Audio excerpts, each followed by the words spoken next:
Olá, meus amigos queridos, eu sou Sidney. Estamos gravando uma série de preleções em torno do Evangelho segundo o enfoque espírita. O Evangelho, conforme o enfoque espírita, é consolador. Nos dá a possibilidade de entender quem somos, de onde viemos, o que nós estamos fazendo por aqui e para onde vamos. E hoje nós vamos comentar o 4º capítulo e os itens 18 a 22, 24 a 26. E esse capítulo tem o tema principal: ninguém pode ver o reino de Deus se não nascer de novo. Mas vamos ao item que fala a respeito da reencarnação e laços de família. Porque em todos os tempos, o ser humano sempre teve dificuldade de viver em família, de entender o que é família. Será que a filosofia espírita tem alguma recomendação consoladora para essa questão? Tem, e muito consoladora. Porque tudo é baseado no Evangelho de Jesus. A primeira, por exemplo, é que nós somos imortais. No momento, como somos imortais, estamos ocupando um corpo. Esse corpo, a duração é limitada. Porém, de posse desse instrumento, que seja o corpo físico, vivendo num mundo tido e havido pelos Espíritos da Verdade como prova e expiações, sofremos muitas dificuldades. E essas dificuldades, os nossos irmãos do além, os Espíritos da Verdade, nos diz que por aqui é um mundo de provas e expiações. Fomos criados pela providência divina, simples e ignorantes, mas, porém, incompletos. Por que incompletos? Usando o bom senso, somos uma semente de um pequeno Deus. Já dizia Jesus. E um pequeno Deus não surge do nada. E Jesus deixou claro: sois pequenos Deus, tudo que faço farão também. E para se chegar à perfeição, precisamos passar por muitas vidas, provas, até atingir a fase de completos ou perfeitos. O nosso Criador, inteligência primeira desse universo, nos deu a possibilidade de vivermos em família ou em famílias. E cada um de nós somos seres únicos, cada um criados em tempos diferentes. E assim cada um de nós trazemos de um passado distante experiências diferentes. Uns são mais adiantados, outros menos. E cada um cumprindo uma missão, quer queira ou não queira, como uma obrigação ou experiência de um trabalho dentro da cadeia social, pois vivemos em família. E como seres imortais, trazemos em nosso bojo sentimentos diversos. E como vivemos em várias vidas, reencarnamos sucessivamente até em mundos diferentes, mundos diversos. E os laços de família não são destruídos pela reencarnação, como poderemos pensar, mas são fortalecidos, se estreitam. Não é só na Terra. Os espíritos no espaço, eles formam grupos familiares e são unidos pela afeição, pela simpatia, semelhanças de inclinações. E pela afeição adquirem um tanto de felicidade por estarem juntos. E a reencarnação os separa momentaneamente. Mas após essas vidas, se encontram no mundo espiritual. Esse mundo espiritual, nós, espírita, falamos que é o mundo da erraticidade. Só o espírito ainda é imperfeito enquanto não chega à perfeição, né? Bem, é muito complexo querer entender de tudo, muito. Mas o básico que a inteligência divina nos deu, através das famílias, nós vamos adquirindo algum progresso, alguma perfeição. E devido às diversidades de carisma adquirido através dos tempos, cada um carrega em si valores ou não adquirido em suas vidas pregressas. É por isso que cada um de nós somos seres únicos, diferentes. Durante nossas vivências, criamos afeição espiritual e afeição carnal. A afeição espiritual é aquela que liga verdadeiramente as almas. É a única que sobrevive à destruição do corpo. A afeição carnal, ela se extingue com a extinção da matéria, porque foi uma afeição por interesses e ambições materialistas na vida corpórea. Mas qual a causa da simpatia e antipatia entre as pessoas sem razão aparente? São devido às questões de vidas passadas, rixas, desentendimentos, desencanto.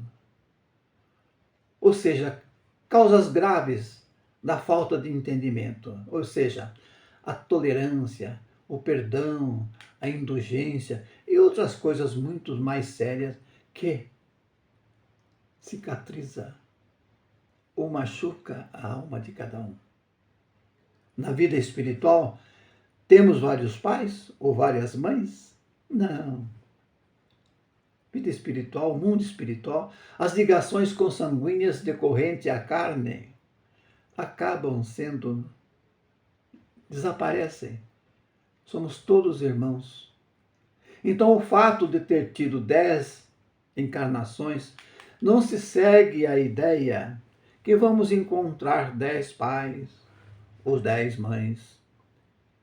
No plano físico como no espiritual, é o amor que liga os seres por laços indissolúveis e se tornam mais forte a cada encarnação. O ambiente familiar, ao mesmo tempo, é um laboratório das almas em trânsito, ou seja, é a oficina da fraternidade. E através das sucessivas encarnações, ora somos pais, ora somos filhos, ora somos mãe, ora somos primos. É um ambiente onde aprenderemos a amar os nossos adversários do passado, a perdoar. E é a condição que nos aproxima, é essa condição que nos aproxima de Deus. Deus é a perfeição. O que podemos atribuir à afeição e o bom entendimento entre as pessoas da mesma família? O quê? Vem em decorrência de um trabalho de várias reencarnações, tentando na convivência e aproximação, na obtenção dos laços familiares, no uso do perdão, acima de tudo. E na ausência de afinidades entre os familiares, o que revela? Uma observação interessante é que, quando uma família não é unida pelo amor, na verdade ela está unida pela dor. Naquele grupo, ou nesse grupo, estão reunidos espíritos estranhos uns aos outros. Espíritos endividados também, entre si. Há famílias que vêm se reunindo na Terra por várias reencarnações, cujo passado já estão se libertando, se perdoando, se tolerando, adquirindo vestígios amorosos. Outras, pela misericórdia de Deus, espírito totalmente desconhecido entre si, no conjunto, com a possibilidade de aprender a viver em família com aqueles mais adiantados. Assim os maus se melhoram aos poucos no contato com os bons, ensejando o desaparecimento das indiferenças, criando um novo núcleo familiar até. E desse modo se opera a fusão de diferentes categorias de espíritos, como se dá na Terra, como se dá nas raças, nos povos. Com a reencarnação e o progresso que lhe é a consequência, todos aqueles que se amaram se reencontram sobre a Terra, bem como no espaço, e gravitam juntos ao encontro de Deus, à busca da perfeição. Aqueles que são anti-reencarnacionistas, estão parados no tempo, na observação da imortalidade da alma.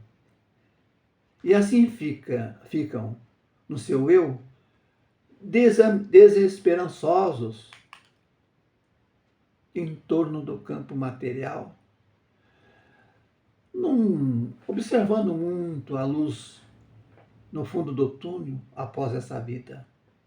Esses, guardando em si uma mente materialista,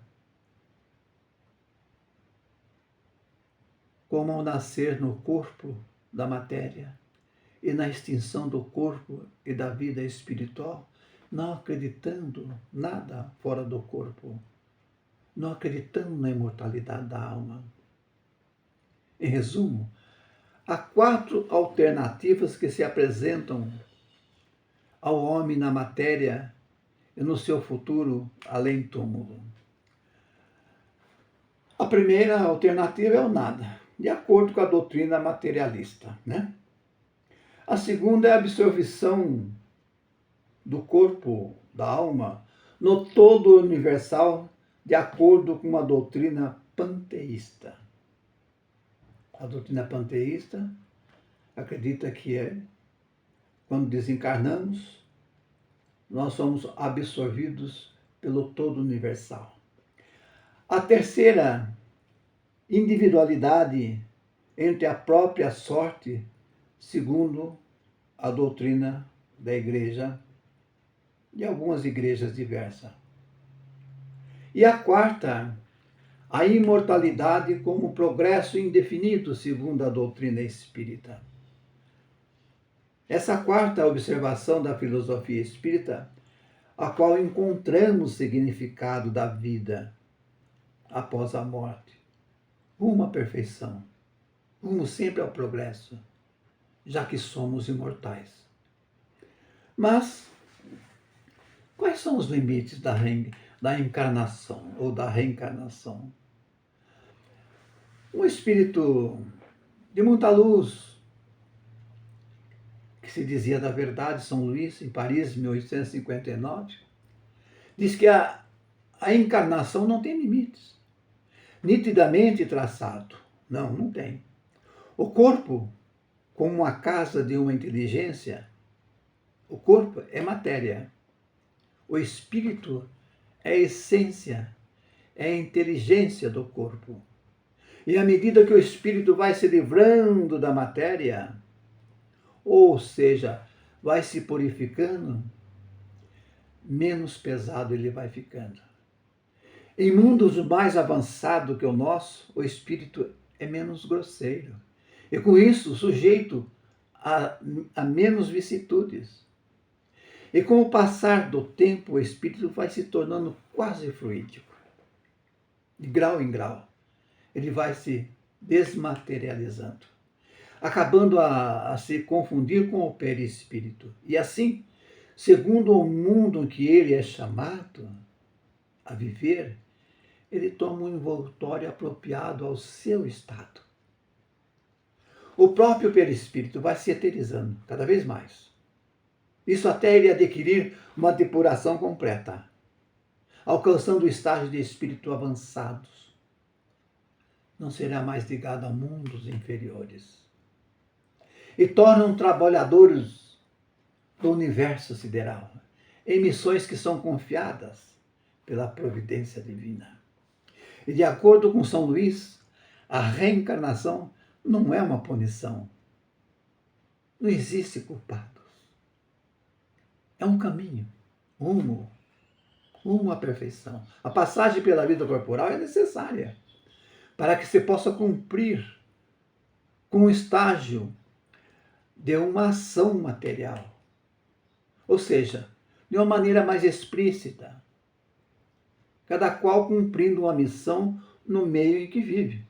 Deus lhe confia, cada um exercendo uma atividade.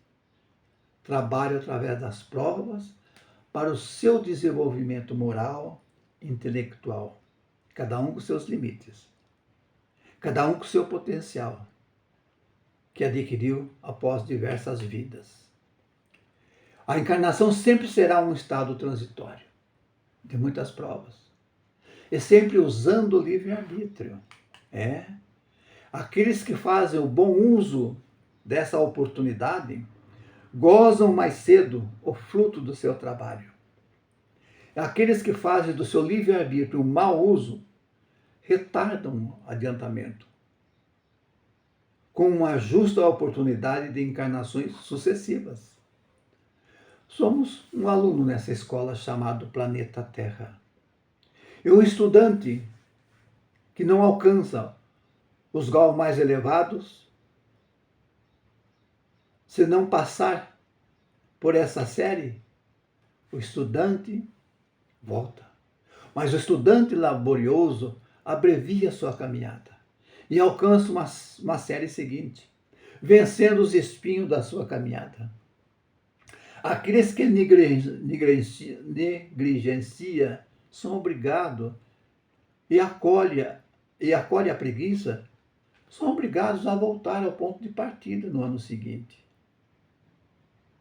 Ou seja, outras vidas. Assim ocorre com o homem sobre a terra, a qual ainda é povoada por espíritos quase primitivos, do ponto de vista moral.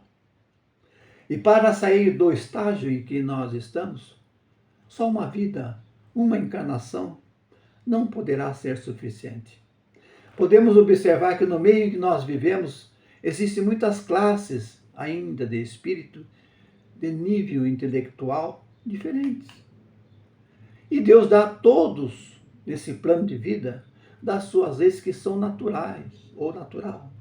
E perante essas leis teremos que cumprir cada etapa.